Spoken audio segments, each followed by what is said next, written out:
తర్వాత ఇంకా మళ్ళీ మనము వృశ్చిక రాశికి చూసుకుందాం. ఈ వృశ్చిక రాశికి చూస్తే కనుక చాలా అనుకూల అంశంగా మనం గోచరిస్తుంది. వృశ్చిక రాశి వారికి పంచమ స్థానం ఉంది. ముఖ్యంగా వీళ్ళు ఏదైతే ఉందో సంతాన రీత్యా ఇబ్బందులు పడుతున్నారో వాళ్ళకి వృశ్చిక రాశిలో శని సంచారం ఏదైతే మూర్తి నడుస్తుందో వీళ్ళకి శని యొక్క యోగప్రదంగా ఉంటే రాశి చక్రంలో అంటే గ్రహ కుండల్లో గనక జన్మజాతకంలో ఈ యోగాన్ని ఇస్తాడు. ఇక్కడ అదేంటండి యోగం ఎందుకు ఇస్తాడు? పంచమంలో శని ఉంటే కనుక సంతానం కోసం చాలామంది వేచి ఉన్నారు ఇప్పటిదాకా.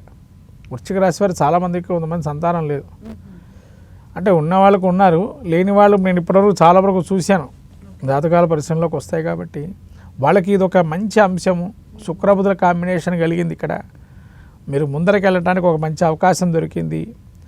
మీ కర్మని ఇక్కడి నుంచి తీసేసి పునః మళ్ళీ మీకు ఒక నూతనమైనటువంటి కార్యక్రమాలు ఏర్పాటు చేయడానికి శని పంచమస్థాన సంచారం చేస్తున్నాడు అనుకోవచ్చు.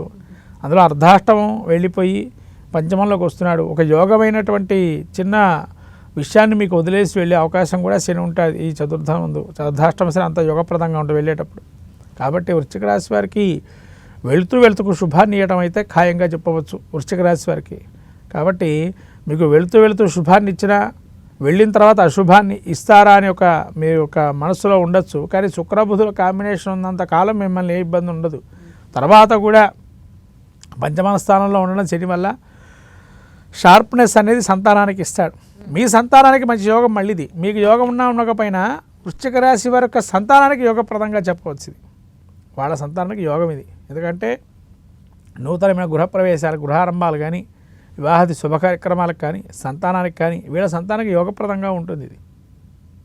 కాబట్టి వృశ్చిక రాశి వారికి మినిమం 50% ఇవ్వచ్చు, మంచి ఫలితాలు ఇస్తాయి మీకు వృశ్చిక రాశి వారికి.